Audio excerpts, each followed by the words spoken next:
Olá, sejam muito bem-vindos a mais um episódio do podcast Educação na Mesa. Meu nome é Eduardo Sisti, eu sou professor e consultor do Sistema Etapa e já a gente volta a conversar.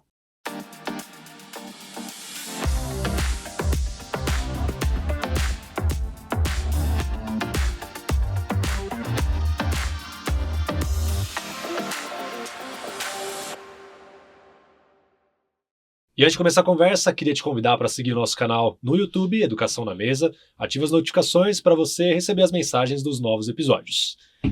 E apresentando aqui hoje comigo, temos o professor Rodrigo Mutuca, professor de português do Colégio Etapa e também consultor pedagógico pelo Sistema Etapa. Tudo bem, Mutuca? Tudo ótimo, Eduardo. Tá preparado para essa conversa? Eu acho que eu tô. E também temos a Mércia, trabalha na equipe de comunicação e marketing do Sistema Etapa. Tudo bem, Mércia? Tudo bem, Sisti. Olá, todo mundo. Prazer estar aqui de volta. Muito bem-vinda. E o nosso convidado é o professor João P., ele que trabalha como coordenador na orientação e apoio ao aluno. Tudo bem, professor? Tudo bem, prazer estar aqui com vocês. A gente que agradece a sua presença. Que ótimo estar aqui conosco. E eu tenho uma pergunta que muitas vezes, nas escolas parceiras, principalmente por parte dos alunos, eu escuto. Por que no Etapa tem tantos simulados? Por que no Etapa a gente tem que ficar lá 2, 3, 4 horas fazendo aquelas provas intermináveis? Olha, eu vou responder para você o seguinte, né? Por mim, eles fariam simulado todos os dias e não uma vez por semana, como é que é o Etapa. Mas nós sabemos que isso daí é humanamente impossível, tanto para nós como para eles. O simulado ele é essencial. Ele é essencial pelo seguinte, o simulado do Etapa, ele tem uma característica muito importante. Parte das questões são questões originais do vestibular, parte das questões são questões autorais, que são as coordenações, os professores que elaboram. Isso para o aluno é muito bom. Por quê? Quando ele pega uma questão original do vestibular, ele começa a ver a cara do vestibular, ele se habitua com aquele vestibular. E quando ele pega questões originais, é até um ponto de, pô, isso daí pode aparecer no vestibular que eu vou fazer, né? Eu brinco com os meus alunos e falo assim, conheça seu inimigo. Então, ele tem que fazer simulado e não só um único tipo de simulado, porque você pega uma prova do Enem, uma prova da FUVEST, uma prova da Unicamp, eles têm características totalmente diferentes. E o simulado, inclusive, prepara o aluno não só na matéria, ou seja, no conteúdo que está ali, mas prepara fisicamente. Se você pensar o primeiro dia do Enem, que tem a prova de linguagem, a prova de ciências humanas e redação, são 5 horas e meia sentado, lendo normalmente textos bastante longos, e ele ainda tem que elaborar uma redação. Ora, você precisa de treino físico para isso, né? Então, se ele nunca fez isso, ele chega lá na hora, o que vai acontecer com ele? Ele vai ficar tão cansado que na metade da prova o cérebro dele já não funciona mais, né? O cérebro dele vai falar, quero ir para casa tomar café, acabou, deu tilt. Eu lembro quando eu era aluno no cursinho Etapa, eu fazia muitos e muitos simulados. E me ajudou muito quando eu fui prestar a FUVEST, tanto que eu sabia. No primeiro dia, no dia lá que tinha a prova de humanas, eu tinha que tomar menos água porque eu tinha mais dificuldade, eu demorava mais tempo para fazer as questões. No outro dia, tendo que fazer prova de matemática, física, química, ali eu percebia, poxa, eu consigo resolver com mais rapidez, então eu posso tomar mais água, necessariamente vou ter que ir mais vezes ao banheiro, mas eu sei que meu desempenho vai melhorar. Então é até um negócio curioso, né? Você disse que a gente aprende do ponto de vista pedagógico, mas também sobre o nosso próprio funcionamento, o próprio funcionamento do nosso corpo. Sim, eu vou mais além. Quando você tem provas diferentes, então, pegue, por exemplo, o primeiro dia do Enem. Então, ele tem lá 2 provas para fazer e mais uma redação. A primeira coisa que ele tem que saber é onde ele vai colocar aquela redação. E não existe uma receita. Então, tem aluno que chega e fala assim, olha, eu vou fazer a redação primeiro, depois eu faço a prova. Muitos falam assim, não, eu faço metade das questões, e aí depois eu faço a redação, depois eu faço a outra metade, depois eu passo a limpo. Tem aluno que fala, não, eu vou fazer tudo, depois eu... Cada um tem uma metodologia. Eu dou o exemplo da minha filha. Minha filha foi muito engraçada. Eu falei, como que você fez a redação? Ela falou, pai, eu li, fiz o primeiro parágrafo. Aí eu fui fazer umas questões de português. Aí cansei, fui fazer o segundo parágrafo. Funciona, né? Só que isso precisa ser treinado. E aí que vem o simulado. O simulado prepara o aluno, inclusive, para isso. O que ele vai fazer naquela determinada prova. E é muito interessante, né, quando a gente fala sobre simulados com nossos alunos, normalmente eles têm um medo de lidar com aquilo que vai ser desconhecido no dia da prova. Uhum. Eu costumo falar, olha, o desconhecido ele vai aparecer, com certeza. Mas quanto mais simulados você fizer, essa surpresa ela vai sendo diminuída. Você já tem mais ou menos uma estratégia para o dia da prova, né? Eu, por exemplo, quando prestei vestibular, eu sabia que eu tinha que começar por história para ganhar confiança. Depois eu ia para geografia, depois eu ia para língua portuguesa. Essa foi uma estratégia que funcionou para mim. No quesito redação, a gente vê, né, como alguns alunos também são muito diferentes. Alguns preferem fazer o rascunho inteiro do texto, depois passar limpo por cima. Outros fazem só na forma de tópicos, para ver mais ou menos o que vai ser contemplado em cada parágrafo. Outros já escrevem direto. Só que não existe um método certo, né? Acho que essa é a ideia. Existe um método para cada um, mas por isso que o simulado ele é tão relevante assim, né? Exatamente. E você levantou uma coisa, né? Você falou que você começava por história para ter confiança, depois ia para geografia, português. Provavelmente, né? Você deve ter deixado física e química e matemática para o fim, né? O que eu acho uma estratégia boa. Quando isso é possível, é uma excelente estratégia. Por quê? Porque, assim, muita gente fala, não, comece pelo aquilo que você tem mais dificuldade. Aí entra o lado emocional. Você começa por algo que você não tem tanta confiança. Você esbarra na primeira questão, você não consegue. Na segunda, você não consegue. Na terceira, você não consegue. Você fala assim, não sei nada. E não é assim. Sim. É muito difícil você encontrar um aluno que tenha domínio amplo de tudo. Que tenha, não é nem domínio, é segurança em todas as matérias. Então, eu aconselho, quando é possível, comece pelaquilo que você domina mais, que você tem mais confiança em fazer, né? Mas, por exemplo, eu tenho um caso de uma aluna, e ela fala para mim, professor, o problema é física e matemática, né? Mas ela já entendeu o seguinte, se ela deixar física e matemática para o final, ela não vai conseguir fazer nada. Então ela começa pelaquilo que ela tem mais segurança, que é biologia, português, aí ela faz algumas questões, aí ela fala assim, bom, agora eu vou fazer uma questão de matemática. Aí depois ela volta para outra coisa que ela consegue fazer. Agora eu vou fazer uma questão de física. Ela encontrou um caminho, né? Então, o simulado é extremamente importante nesse sentido, para que o aluno encontre o caminho certo para poder fazer a prova no dia, né? E se dar bem, obviamente. Sem dúvida. E Mércia, você que está aí inserida no sistema Etapa, né, na parte de divulgação de simulados, a gente tem um simulado para os alunos treinarem. Como que está aí para esse ano? Esse ano, nos dias 14 e 21 de setembro, serão 2 sábados, a gente tem um simulado aberto do sistema Etapa, a gente tem locais de prova no país inteiro, e é um simulado bastante completo, nos moldes do Enem, e os alunos vão receber boletim para analisar resultados e vão ter sua redação corrigida. É o primeiro simulado do país que está corrigindo redação com inteligência artificial, né? É um diferencial muito grande para os alunos, porque a maior parte dos simulados corrige apenas as questões. Eles vão ter a chance agora de melhorar também a redação com o sistema Etapa, com esse simulado que a gente está aberto aí. A respeito disso, eu gostaria de falar justamente sobre o boletim, né? Muitas vezes, né, o que acontece? O aluno ele tem uma meta. Eu vou tentar acertar a maior quantidade possível de questões. O que, ok, é um bom primeiro passo. E é muito comum eles se compararem. Quantos que eu acertei, né? Vamos supor, teve aqui. Acertei 60% das questões. Meu amigo acertou 65%. Ele está melhor do que eu, né? Só que o boletim parece ser algo muito mais valioso porque ele oferece respostas mais específicas sobre cada aluno. Gostaria, João, que você explicasse para a gente como que é esse feedback que o aluno recebe dos boletins quando ele faz um simulado no Etapa. Olha, o boletim é muito completo. Então, a primeira coisa realmente que o aluno olha é o número de acertos e a faixa que ele está, né? Então, A, B, C, D ou E, né? Essa faixa, ela muda de simulado para simulado, dependendo do grau de dificuldade. Então, às vezes o aluno, ele acerta um número menor de questões e ele tem uma nota maior, né? Uma letrinha melhor, do que um simulado que é um simulado mais simples, então ele tem que acertar mais questões. Então, quem define essa faixa, né? É o aluno. Não somos nós não temos uma pré-definição, o cara tem que acertar tantas questões, então o aluno acertou esse número de questões, ele é faixa A, ele acertou um pouco menos, ele é faixa B. Não, isso é determinado pelo grau de dificuldade e pelo número de questões que o aluno acerta ou erra, que é a mesma coisa que faz o vestibular.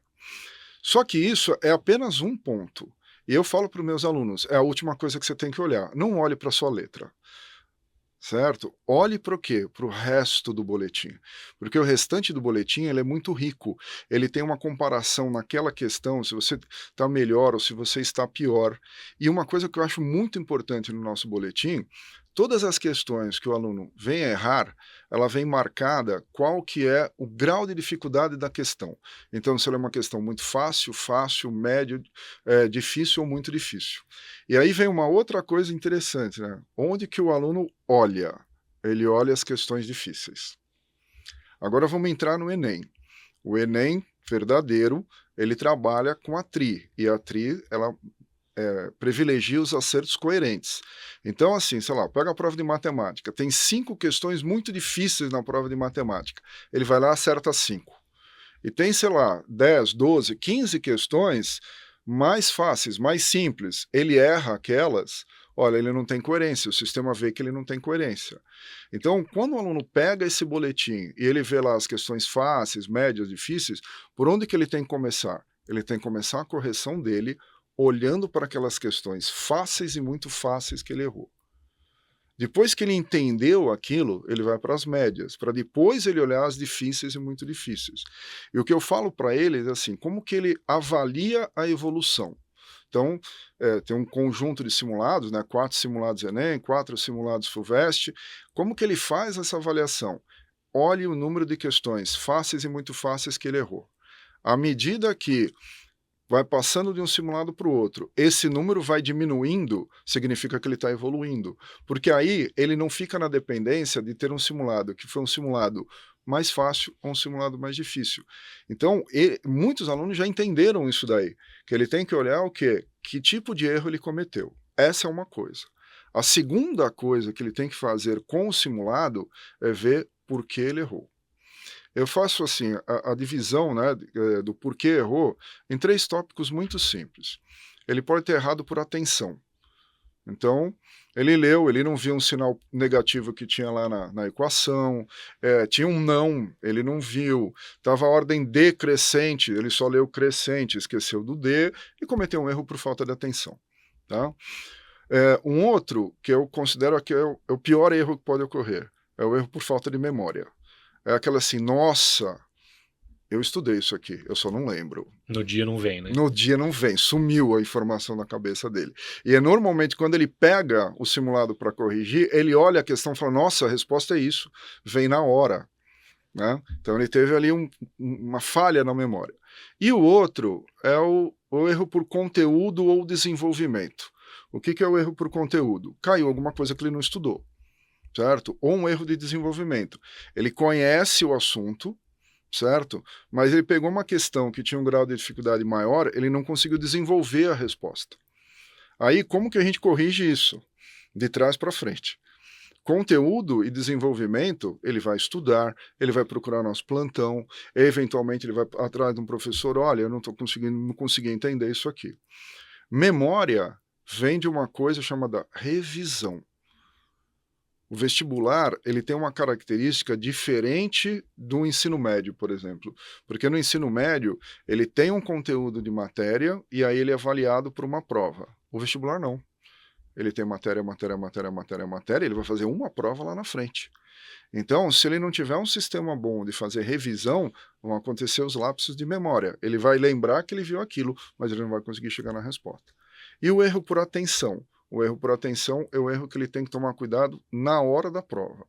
Então, ler um pouco mais devagar. Aquilo que você falou de tomar água, né, eu sempre recomendo a eles, olha, a cada hora de prova, ou a cada 15 questões, 20 questões, se for uma prova teste, para, certo? Toma água, vai no banheiro, descansa, entra no ritmo da prova de novo e começa. Por quê? Porque a gente sabe que num período muito longo de concentração, vai chegar um momento que a concentração dele vai começar a cair, certo? É a hora dele... Ele tem que, é igual quando você está com sede. Você não pode tomar água quando você está com sede. Quando você está com sede, você já passou do ponto. Uhum. É a mesma coisa. O cara ele não pode parar o simulado, fazer uma pausa quando ele está cansado. Ele tem que fazer uma pausa programada. Aí voltamos ao simulado. Como que ele consegue isso daí no dia da prova? Ele treinou isso antes. Se ele não fez o treino anterior, ele vai chegar lá e não vai saber o que fazer. Sem dúvida. E é bem interessante você falando sobre essa preparação, né? O aluno tem que ter uma postura muito ativa para interpretar esses resultados que ele acaba colhendo nos simulados. Se ele só olhar o A, B, C, D, isso não vai dizer muita coisa, né? Exatamente. E imagino que esse trabalho de reavaliar o simulado seja até mais trabalhoso, seja até mais cansativo, né? Deve demandar aí um certo esforço, mas talvez seja o método mais eficiente para ele realmente desenvolver, né? Sim, o simulado ele tem uma coisa muito interessante. Ele tem 3 fases. A primeira é a preparação. Então, ele se prepara para fazer o simulado. Ele estuda para poder fazer o simulado. A segunda é a execução. Então, enquanto ele está lá fazendo o simulado. E a terceira é a correção. Que aí entra esse critério de entender exatamente o que ele errou. Porque uma coisa que é muito importante é assim, e isso daí eu vejo conversando com alunos, né? Eles, muitas vezes, eles ficam presos ao erro. Ele tem que entender que o erro é uma forma de aprendizado. Ele errou por algum motivo, ele tem que entender porque ele errou, treinar para não errar de novo. Mas ele não pode esquecer, ó, vamos pensar um simulado FUVEST, tem 90 questões, 90 testes. Ele acertou 80, errou 10, ele fica preso, nossa, olha, eu errei, fica naquela, ó Deus, ó vida, ó azar, naquelas 10 questões que ele errou. Amigo, comemore se acertou 80 questões de 90. É só você pensar o seguinte, vamos levar isso daí para um jogo de futebol. Qual jogador você conhece que de cada 10 chutes que ele dê ao gol, ele faça 8? Não existe. Certo? Agora, esse aluno conseguiu isso. Ele conseguiu um feito maravilhoso, mas ele fica preso naquilo que ele errou. Então, o erro é uma forma que ele tem para aprender, mas ele não pode ficar preso a ele. Ele errou aquilo, legal. Poxa, eu acertei isso aqui. Eu não sabia fazer, agora eu sei. Então tem que ter esse trabalho também, né? Porque isso ajuda muito no desenvolvimento e na hora da prova. Numa das nossas palestras, a gente trata justamente disso, né? A gente diz que a gente quer que o aluno compreenda o erro como ferramenta pedagógica. Perfeito. E eu menciono que, originalmente, errar tem um outro significado também, que é de andar por caminhos que a gente não conhece tão bem. Ou seja, errar significa, vamos sair da zona de conforto, vamos tentar aprender alguma coisa nova, vamos tentar enxergar algo por uma outra perspectiva. Daí, obviamente, aumenta o risco, eu posso cometer alguns equívocos, mas eu também posso aprender coisas novas. E pensando nisso, né, na possibilidade de aprender coisas novas, de olhar objetos por outras perspectivas, eu sei que nós temos uma grande ferramenta de EAD no curso Etapa. Você pode explicar para a gente como que isso surgiu, como que isso funciona hoje? Olha, o EAD no Etapa, ele tem aí mais de 10 anos, né? Nós começamos gravando aulas, e essas aulas gravadas eram disponibilizadas para escolas parceiras, né, que compravam esse material. Isso foi durante algum tempo, né?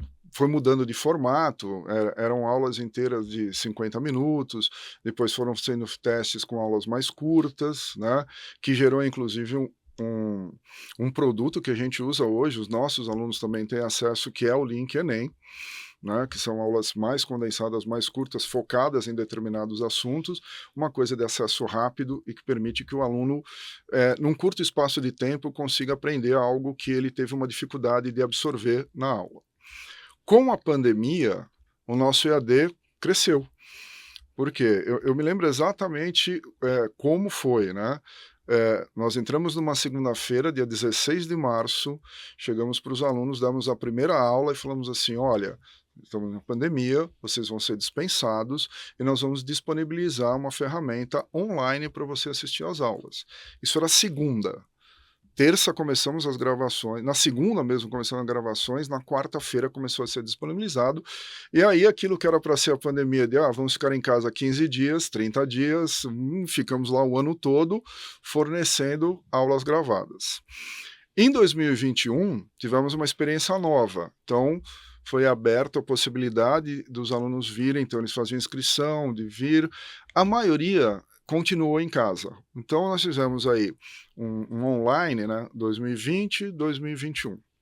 A partir de 2022, nós começamos a gravar todas as aulas. Então tinha uma determinada sala de gravação, né, uma das salas, manhã, tarde e noite, em que a aula era gravada, e começamos a oferecer um produto para os alunos, que era a possibilidade dele assistir às aulas presencialmente, ou assistir às aulas remotamente, ou comprar o pacote completo, que ele tinha à disposição as aulas gravadas e as aulas presenciais.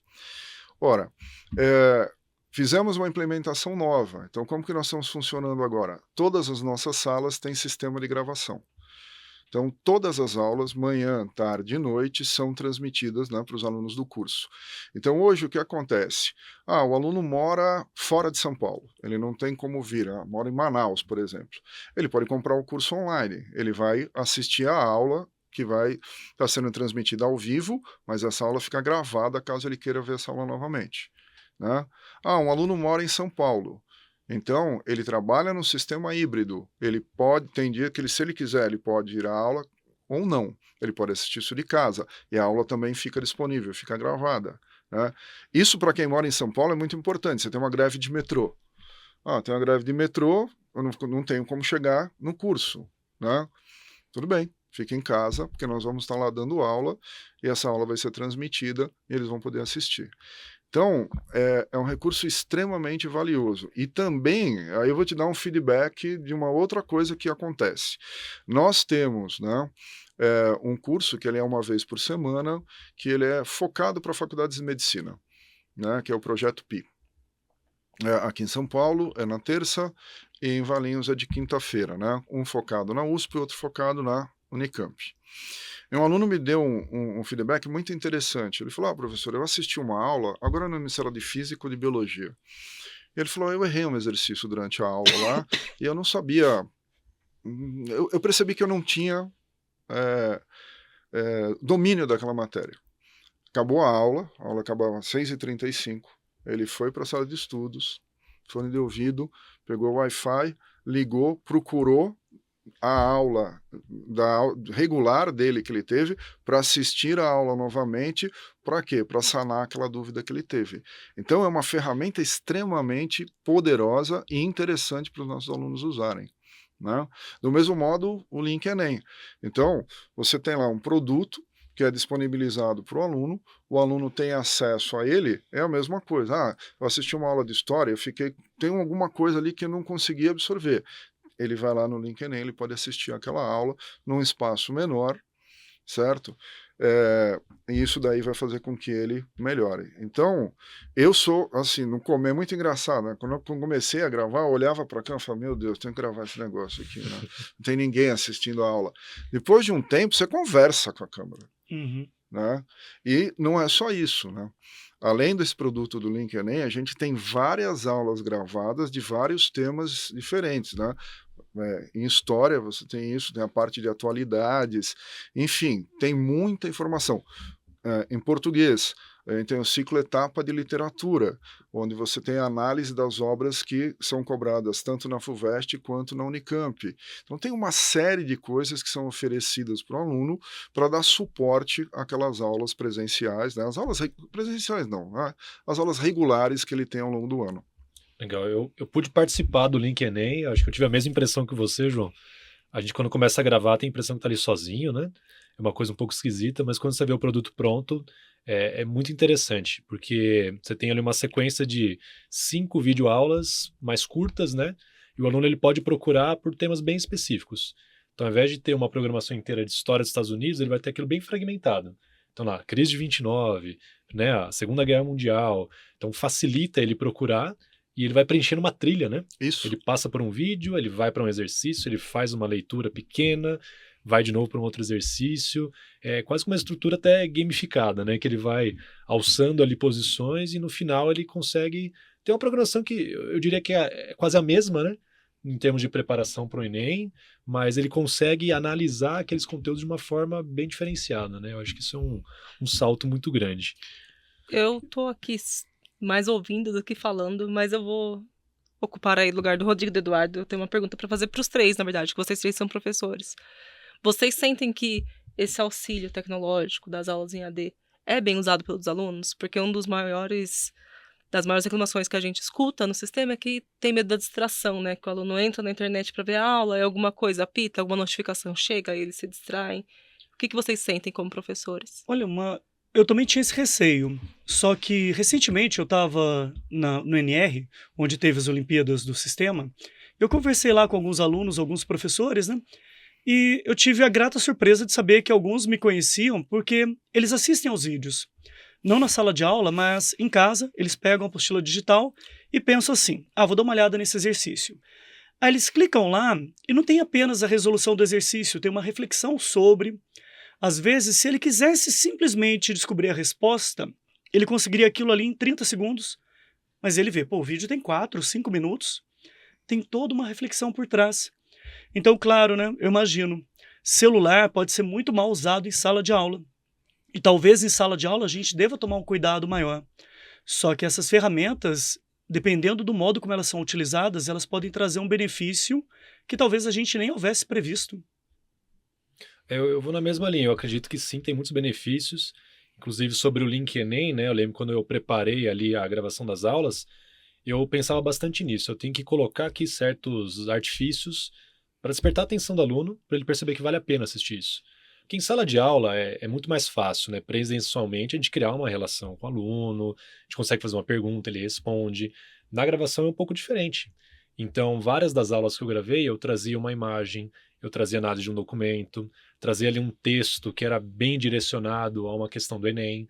Tem esse apelo, né, mais específico à resolução do vestibular, só que eu tentava de todas as formas possíveis fazer com que ele sentisse que valia a pena assistir aquele vídeo, né? E no geral a devolução que nós temos é muito boa, né? Realmente eles assistem. Eu percebo até antes das provas os alunos comentam, professor, eu vi o vídeo tal, explicando, né, sobre esse conteúdo, e eles vêm comentar.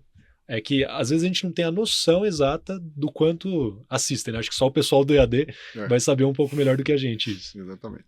Eu vou para uma coisa um pouco mais genérica. Você vai ter 2 perfis muito definidos de alunos. Você vai ter um aluno que ele vai ficar na casa dele e ele vai conseguir assistir às aulas, sejam as aulas regulares, uma aula do Link Enem ou outros produtos, né, que depois eu vou comentar que nós temos, e ele vai aproveitar muito aquilo. Tá? Principalmente, pense numa cidade como São Paulo. Há relatos de alunos nossos que gastam 1h30, 2 horas para ir, 1h30 para voltar. Ou seja, se ele ficar em casa, assistir, ele for focado, ele vai conseguir ganhar de 3 a 4 horas de estudo no dia. Isso para um vestibulando é um absurdo de bom. Né? E você tem o outro aluno. Você tem aquele outro aluno que fala, eu não consigo ficar sentado assistindo aula exatamente por conta das distrações. Então, ele vai lá e assiste às aulas regulares. Você tem esses 2 mundos. Para aquele primeiro aluno que assiste a aula em casa, seja que tipo de aula for, ele precisa de algumas coisas. Primeiro, ele tem que ter uma internet boa, ele tem que ter uma internet estável para conseguir baixar ou assistir a aula ao vivo. Segundo, ele tem que ter um local para fazer isso. Certo? Terceiro, ele tem que ter um combinado muito claro com a família. Porque se ele não tiver esse combinado muito claro com a família, né, ele vai estar lá sentado e falar, olha, fulano, precisa comprar pão, leva o cachorro para passear. Né? E aí, se ele não tiver um combinado do tipo, olha, de tal período a tal período, por favor, me deixa lá que eu estou estudando, a coisa não rola. Quanto ao celular, né, a distração do celular. Ora, o que ele tem que fazer? Ele tem que ter disciplina para saber usar o celular na hora correta. Né? Então, é assim, o cérebro nosso, ele trabalha no sentido de recompensa. Então, imagina, uma pessoa que gosta muito de ficar numa rede social. Ora, pega aquele horário que ele está estudando, fala, eu vou estudar de tal hora a tal hora, aí quando eu parar, aí eu vou pegar e vou ficar lá na minha rede social durante um tempo. Defina isso daí. Na hora que ele faz essa definição, o organismo dele, o cérebro dele começa a entender o processo em que ele precisa ficar concentrado assistindo a aula ou fazendo alguma tarefa durante um tempo, e depois ele vai ganhar, entre aspas, um brinde. No meu caso, é café. Eu trabalho um tempo, eu paro e vou tomar café. Então, cada um tem, assim, o seu brinde no final do esforço. Se ele não fizer isso, é caos. Eu me lembro que na pandemia, eu atendi uma aluna, né, fiz assim, centenas de atendimentos online, né, eu atendi uma aluna, ela falava para mim, professor, eu não consigo fazer as tarefas, eu não consigo terminar. Aí eu falei para ela assim, pega lá no seu celular, né, dá uma olhada no seu celular, quanto tempo você fica no celular por dia? Ela falou, não, é pouquinho. Eu falei, ó, semana que vem, ó, volta aí e me fala. Se surpreenda, né? Ela virou, nossa, professor, eu fico 3 horas por dia no celular. Respondendo nada, sabe? Dando uma olhadinha no WhatsApp, vendo uma coisinha ou outra. Solução do problema dela. Ela morava num sobrado, segundo ela, né? Ela começou a guardar o celular na despensa da cozinha. Então ela guardava, ela acordava, tomava café, guardava o celular, subia, estudava. Aí na hora do almoço descia, ela pegava o celular, depois do almoço ela pegava, guardava de novo, subia e continuava estudando. Falou, nossa, meu tempo rendeu. Passou em medicina. Então você vê que assim, você tem que fazer uns combinados também com você mesmo de quando que você vai poder usar aquilo, quando não. Porque realmente é uma distração em cima da outra. Eu não sou parâmetro para isso, porque o meu celular não toca, não vibra, não nada. Minha filha mais nova fica louca. Pai, te mandei uma mensagem, você não respondeu. Eu falei, claro, eu não olhei. Né? Porque senão você se perde naquilo, você fica preso àquilo ali. Então é necessário ter disciplina. E a disciplina é fundamental para qualquer ramo de atividade, em especial para o estudo.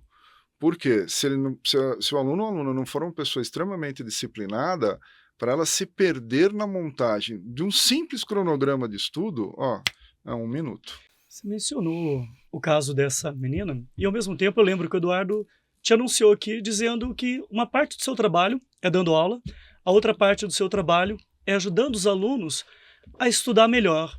Você poderia compartilhar conosco alguns casos que podem ser replicados nas escolas parceiras, mesmo entendendo que cada aluno é único, né? Alguns casos que eventualmente possam ajudar a nortear nossos parceiros a tomarem uma decisão parecida? Olha, a coisa principal que eu tenho para falar para todos, pense em carreiras muito concorridas. Então, você tem lá medicina, que é a carreira mais concorrida de todas, aí você vai olhando, né, a relação candidato-vaga, então você tem lá relações internacionais, psicologia, direito, carreiras em que a falha, ou seja, quanto menos o aluno errar, mais chances ele vai ter de passar. Comecei a fazer um trabalho em função de uma aluna que chegou para mim e falou, quero medicina, se eu não passar na Pinheiros, eu volto e vou fazer cursinho de novo. Ela está no último ano da Pinheiros hoje. Aí você fala, ela passou. Bom, quando ela fez vestibular, a sequência de vestibulares que ela fez foi Enem, era Enem, VUNESP, Unicamp, FUVEST. Então a FUVEST era o último vestibular dela. E ela chegou para mim e falou assim, os outros vestibulares eu vou fazer, porque eu vou fazer, mas eu não estou nem aí para eles. Não? Bom, ela passou pelos vestibulares, chegou na FUVEST, ela não foi para a segunda fase. Ela desabou, ela desmontou. Né? Aí ela falou, o que eu faço, professor? Continua a vida, você tem outros vestibulares, vai fazendo. Chegou em fevereiro, que é quando o Enem divulga se tem um SISU e tal, não sei o quê, ela mandou uma mensagem para mim assim, professor, passei na Pinheiros, pelo Enem. E aproveitando, eu passei na Unicamp, na Unesp, na Unifesp, ou seja, todos os outros vestibulares que ela fez do tipo, dane-se, ela passou. Aquele que ela queria, ela ficou tão nervosa e não passou. Então, o que me fez ver assim, hoje, para o vestibulando, ele precisa ter um domínio de duas coisas. Ele tem que ter uma balança, e essa balança ela tem que ser equilibrada da seguinte maneira. De um lado, é o conhecimento técnico, é o estudo que ele tem, é a rotina, é os simulados que ele faz. Do outro lado, é o equilíbrio emocional. Ele tem que ter noção de que aquilo que ele está fazendo vai ser aplicado num determinado dia, e nesse dia ele tem que estar muito bem emocionalmente. Emocionalmente, ele tem que ter uma coisa que é fundamental para dar certo: autoconfiança. Se ele chegar na prova sem confiança, a chance daquilo dar certo é muito pequena.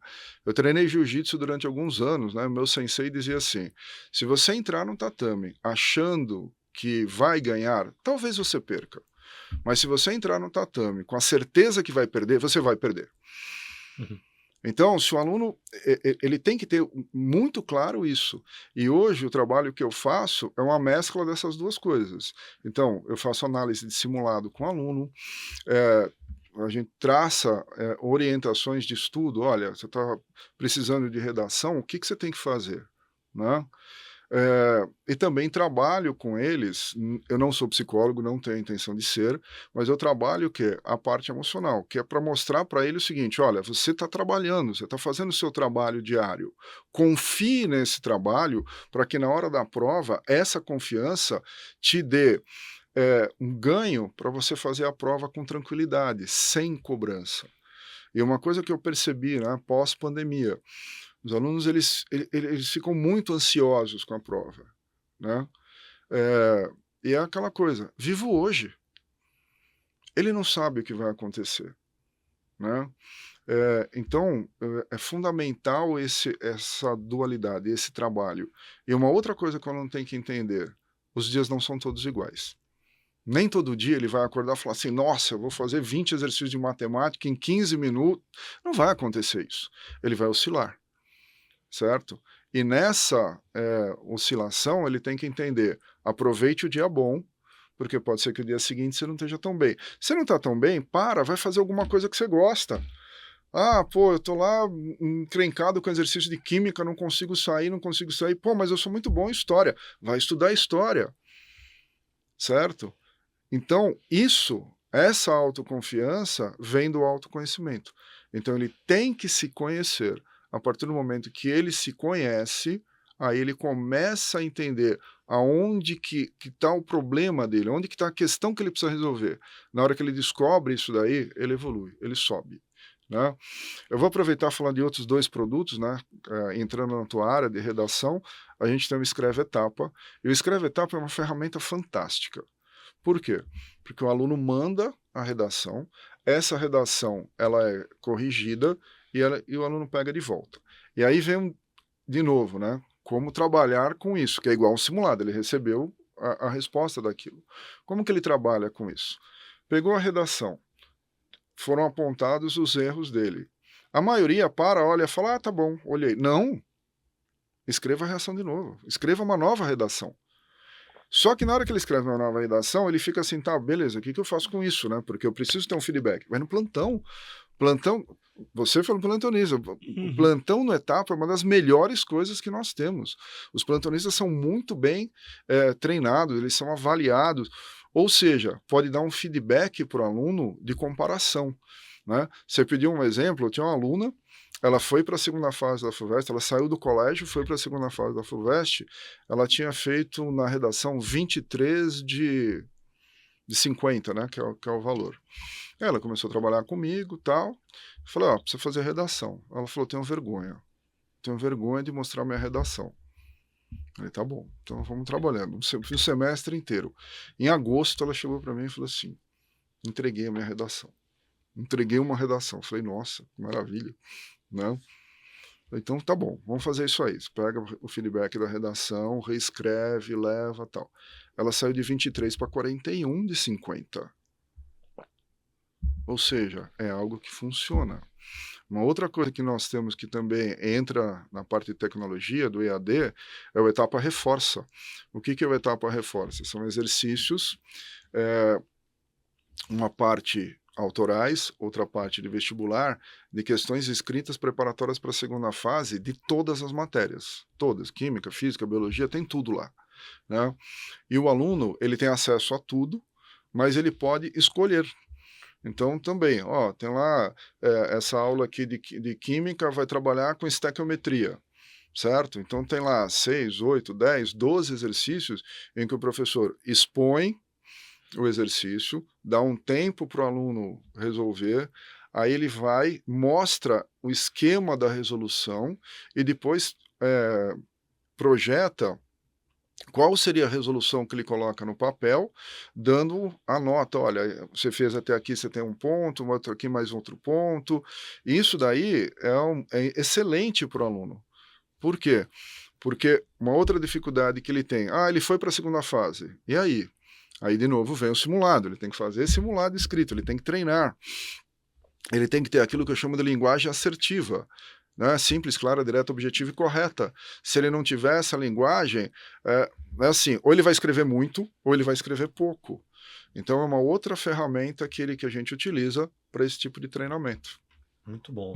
João, toda sexta-feira, quando eu estou dando aula no cursinho, eu te vejo passando ali pelo corredor e eu acho que conversando com os alunos, né, nesse trabalho de orientação. Queria que você explicasse para a gente de que forma que você desenvolve com eles esse conceito da metacognição e que ferramentas da metacognição ajudam o aluno a ter um desempenho melhor. Bom, metacognição, né, que é aprender a aprender. Eu utilizo uma técnica que é algo que vem do mundo corporativo, né, que é o PDCA. Não é o P de planejamento, o D é de do, né, de fazer, né, o C de check, né, fazer a checagem, e o A é de ajuste. Então, a primeira coisa é, o aluno chega lá para conversar, olha, eu estou com um problema, eu não estou me adaptando, eu não sei como montar um cronograma de estudo. Então, tá bom. Então, a primeira coisa é, o que você faz da vida? Porque assim, o cursinho, o pré-vestibular, ele é uma parte da vida do aluno. Se ele simplesmente se fechar naquilo, e aí, ó, ele não sai mais com os amigos, ele não vai ver um filme, ele não pratica um esporte, sabe? Ele fica totalmente voltado naquilo, durante um tempo aparece um resultado, só que a longo prazo, não. E o cursinho trabalha a longo prazo, você trabalha ao longo de 9 meses. Né? Então a primeira coisa é, o que você faz da vida? Ah, eu faço natação tal dia eu saio com os meus amigos, falo, tá bom, vamos montar a sua agenda primeiro, em função, ó, você tem um período de aula, por exemplo, de manhã, você tem aula, sábado você tem simulado, e o que eu chamo isso daí de eventos inegociáveis. Tá? Então de manhã ele está tendo aula, no sábado à tarde ele está fazendo simulado presencial. Isso é inegociável. Tá? Ah, sobrou o resto do dia inteiro, tá bom, sobrou o resto do dia, o que nós vamos fazer? Ó, você faz atividade física? Faço, que dia? Terça e quinta, bom, marca lá, terça e quinta. Ah, tal dia eu tenho um combinado com a minha família que eu vou na igreja, tá bom, marca lá o dia que você vai na igreja. Depois que ele tá com tudo isso montado, ó, o que sobrou de tempo agora? Agora vamos ver o que nós vamos fazer para estudar. Então, ele passa a ter uma noção real do tempo que ele tem para estudar. E é uma coisa que eu falo para eles, teletransporte ainda não existe, então você tem que deixar o espaço de transporte, né, do cursinho para a tua casa e tal. Isso faz com que eles entendam que ele não tem o dia inteiro para estudar. Ele tem uma parte do dia e ele tem que aproveitar essa parte da melhor maneira possível. A partir do momento que eu faço isso, aí eu começo a conversar com o aluno para ver qual que é o perfil do aluno. O que é melhor para ele? Que, por exemplo, tem aluno que fala assim, eu tenho 6 aulas de manhã, então eu quero estudar o assunto daquela aula à tarde. Ok. Tem aluno que fala, não, ó, eu prefiro ter a semana inteira de aula, e aí eu tiro um período da semana seguinte, eu vou estudar, sei lá, na segunda-feira História e Matemática, na terça eu vou estudar Física com Biologia, cada um tem um perfil diferente de estudo, certo? Ó, tá bom, montamos isso daí. Ou você vai estudar a matéria do dia, ou você vai fazer separado, né? Então, cada um ali tem um jeito. Falar, agora vamos pôr em prática isso daí. Então, o que você vai fazer? Você vai estudar a matéria do dia? Quantos exercícios o professor passou? 15. Você não vai fazer os 15 à tarde. Você vai pegar, você vai fazer uma parte desses 15 exercícios.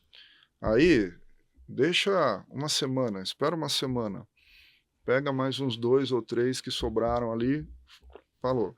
Passou um mês, faça mais um exercício. É o lance da memória. Ele precisa disso para chegar lá na frente e conseguir lembrar dos assuntos. Né? Aí você fala, pô, mas isso é complicado. Sim, falando sim, põe no papel. Certo? Então, põe no papel, põe no tablet, monta uma agenda e vai organizando isso daí. Então, essa é a primeira parte. Aí, eu falo, você volta daqui 3 semanas. Maravilhoso. Né? Volta daqui 3 semanas. Daqui 3 semanas, professor, esse negócio de estudar a matéria do dia não deu, vou fazer diferente. Tá bom, como que você quer fazer? Vou estudar um dia matemática. Tá bom, vamos montar um cronograma novo. Sim.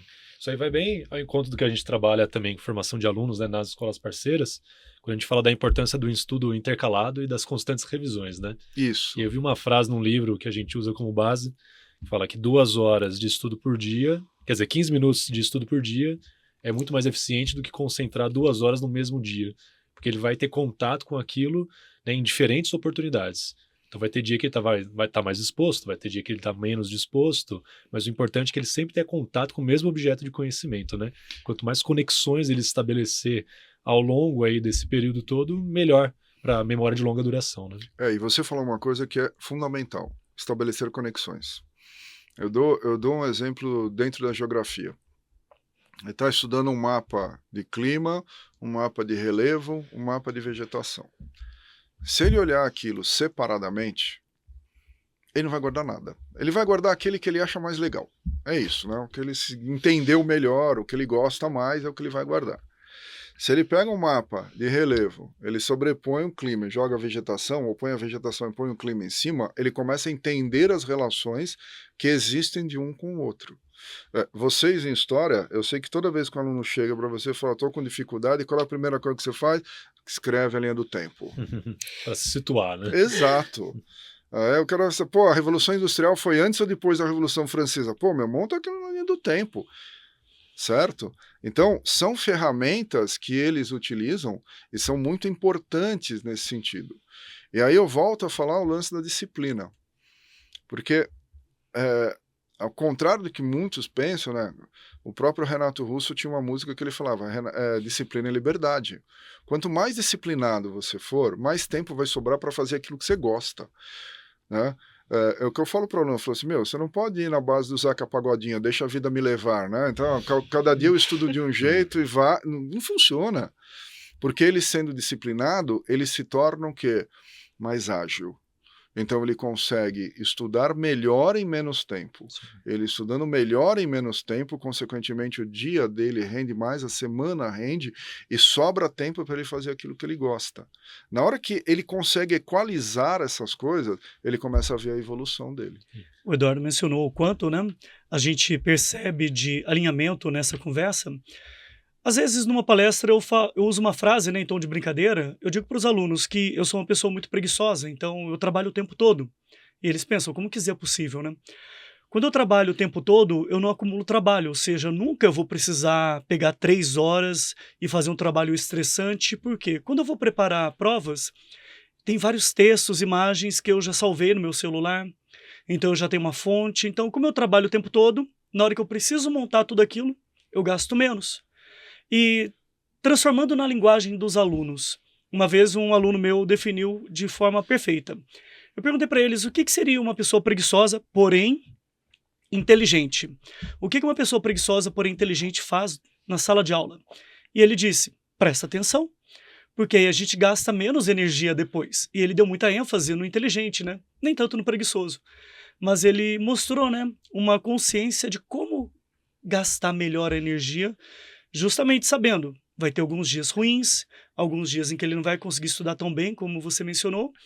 Então, se ele tentar desenvolver uma rotina mais sábia, equilibrada, que consiga colocar também tempo de descanso, esportes e, principalmente, né, estudo e aprendizado, a tendência é que ele consiga realizar seus sonhos, atingir suas metas. Eu costumo falar para eles o seguinte, né? Eu uso um sistema que chama sistema SALA. O que é o sistema SALA? Sono, alimentação, lazer, atividade física. Tá? Eu falo que o SALA é como se fossem as raízes de uma plantinha dele, certo? Se ele começar a cortar essa parte de baixo, o estudo, que é a plantinha dele, morre junto, né? E é uma coisa que a gente vê, e é triste ver isso daí, porque o que acontece, né? Então, sono, lazer, alimentação, atividade física. A primeira coisa que ele mata é o lazer. É assim, ele se sente culpado de estar fazendo algo legal. Culpa, sente culpa, né? Ele mata o lazer. A segunda coisa que ele mata é o sono. Por quê? Eu não estou conseguindo dar conta daquilo que eu tenho que fazer, eu vou dormir cada vez menos. Só que na hora que ele não dorme, ele tem um problema de concentração e memória, que são as duas coisas que você precisa para o vestibular, certo? Então, ele já matou o lazer e já matou o sono, certo? Alimentação, você perguntou para eu dar um exemplo de um caso, de um aluno nosso, né? Primeira vez que eu atendi, né? É assim, menino assim. Falei, filho, conta a tua rotina. Organização absurda. Me pegou um papel, olha, de tal hora a tal hora eu faço isso, de tal hora a tal hora eu faço aquilo outro. Eu falei assim, nossa, cara, perfeito, né? Aí eu olhei e falei assim, tem um almoço, né? Tem um almoço. Aí ele olhou, não, senhor, coxinha e Coca-Cola. Nossa. Falei, faz o seguinte, vai se alimentar direito. E o senhor, no primeiro semestre, no segundo semestre ele voltou. Bem. Falei, nossa, cara, o que aconteceu? O senhor comer faz bem. Ah, vá. Ele deu um salto, nota de simulado, assim, absurda com isso daí, né? E outra, o que sobra ali é a atividade física, que também, né? Hoje eles já entenderam, né? Você falou que você passa lá pelos corredores de Valinhos, a imensa maioria daquela galera vai na academia. E isso também está acontecendo aqui em São Paulo. Você pega ali a nossa unidade na São Joaquim, onde tem as turmas de medicina, a imensa maioria deles, ou na hora do almoço, ou depois que termina as aulas, vai para a academia, que tem uma academia ali perto, né? O exercício físico faz com que ele relaxe, ele vai liberar endorfina. E tem um estudo que eu, sim, só dei uma passada por cima nele, que diz que depois de um período longo de estudo, fazer atividade física faz com que ele guarde melhor as informações. Então, tem que lembrar isso, né? Para que ele estude bem, ele tem que ter uma boa vida. Se a vida dele aqui começar a falhar, isso aqui falha junto, né? Então eu sou adepto disso daí, né? Então, primeiro, organiza a vida. Aí depois você vê o tempo que você tem para estudar. Vamos ver se minha memória tá boa. Sono, alimentação, lazer e atividade física. Perfeito. A gente pode roubar essa ideia e colocar nas nossas palestras. Fique à Daremos os vontade. devidos créditos. Eu gostei muito. Dando os créditos, tá tudo Muito lindo, legal. né? Porque é essencial, né? E acontece isso, e é muito doloroso ver, né? Você vê que o aluno, ele começa o ano e ele tá nessa vibe, ele dorme direitinho, ele se alimenta e tal. Quando ele começa a ver o acúmulo de matéria, e ele não entende que o acúmulo de matéria é porque ele fez uma organização ruim e não se reciclou, ou seja, ele não fez o PDCA, ele não foi fazer o ajuste, né? Aí ele tenta o quê? Fazer sempre a mesma coisa. E é aquilo que falam, né? Você fazer sempre a mesma coisa e buscar um resultado diferente é, no mínimo, insanidade. Então, ele tenta fazer aquilo. Aí ele vê que não dá, ele começa a cortar as coisas. E, infelizmente, a primeira coisa que ele corta é o lazer. Por Que causa é a da parte culpa. fundamental, né? Ele se sente culpado. Sim. E é fundamental para o aluno, né, que ele tenha momentos de lazer. Certo? E é bacana, né, quando a gente pensa que o nosso cérebro ele gosta da previsibilidade. A maioria dos nossos alunos, quando não tem um bom desempenho, a gente vai investigar, é porque estuda no modo desesperado. Geralmente na véspera da prova ou uma hora antes da prova, ele vai ficar preocupado só em memorizar algumas informações aleatórias, mas se ele consegue estabelecer uma rotina, né, que seja saudável, equilibrada, vai ser uma rotina muito mais tranquila. Ele não vai ter grandes elementos de surpresa, ele não vai passar por um grande estresse. Claro que vai ser desafiador, vai ser trabalhoso, mas essa consistência, essa previsibilidade, ela surte um efeito muito melhor, né? Sim, você levantou um ponto interessante aí sobre estudo, prova, essas coisas. O aluno, quando ele sai do ensino médio, ele chega no cursinho, ele toma um baque num ponto. Como que é o ensino médio dele? Ele tem aulas, ele estuda, ele faz uma prova, se ele atingir uma determinada nota, ele é aprovado, caso contrário, não. No cursinho, não. No cursinho não funciona assim. No cursinho, ele tem que se organizar pensando lá na frente, então ele tem que ter um planejamento a longo prazo. Só que esse planejamento a longo prazo, ele tem que ser estruturado semana a semana. Então, quando eu sento para conversar lá com os alunos, eu falo assim, tá vendo domingo à noite, antes de você ir dormir, monta a tua semana, monta a tua agenda da próxima semana. Por quê? Nem sempre vai ser igual. Então, por exemplo, precisa ir um médico. Ele não vai no médico toda semana, a não ser que ele tenha algum problema de saúde. Então, ele tem que encaixar aquele médico na agenda dele. Ele encaixando aquele médico, quando ele vai colocar as outras coisas. Então, ele monta a agenda semana a semana. E é o que eu explico para eles. A agenda, o grosseiro da agenda, ele é semanal. O que você vai fazer no dia é a sua lista de tarefas. Então você monta a sua agenda e aí você vai montar a sua lista de tarefas que você vai fazer naquele dia, certo? E eu sempre falo para eles assim, nunca coloque a régua numa altura que você não consiga pular, porque isso vai te gerar frustração. Então é o que você falou, é melhor uma menor quantidade de exercícios, um tempo menor, que permita com que ele absorva melhor aquele conhecimento, do que ele falar assim, não, ó, eu vou fazer um número absurdamente grande de exercícios para conseguir cumprir as tarefas. Chega um determinado momento que ele não está mais fazendo exercício, ele está cumprindo metas. E eu falo para ele, cara, você não é vendedor de sapatos, você não tem que cumprir meta. Você tem que aprender aquilo que você está estudando. Muito bom. Bom, João, acho que o nosso tempo está acabando aqui, né? Mas acho que a conversa rendeu muito. Com certeza esse é um episódio que eu vou indicar para muitos alunos, né? Acho que vai valer bastante a pena, né, Rodrigo? Sim, tenho certeza. Já está valendo muito a pena. Então, só tenho a agradecer a sua participação. Espero que a gente possa voltar a conversar mais. Olha, estou à disposição de vocês, foi muito bom participar, né? E sempre que vocês precisarem, é só falar. Muito obrigado. Muito obrigado. Pessoal, então, dessa forma termina mais um episódio do podcast Educação na Mesa. Queria agradecer a presença do professor João, da Mércia também que está aqui acompanhando o nosso episódio hoje. Obrigado pela audiência, não esqueça de seguir o nosso canal no YouTube e até uma próxima.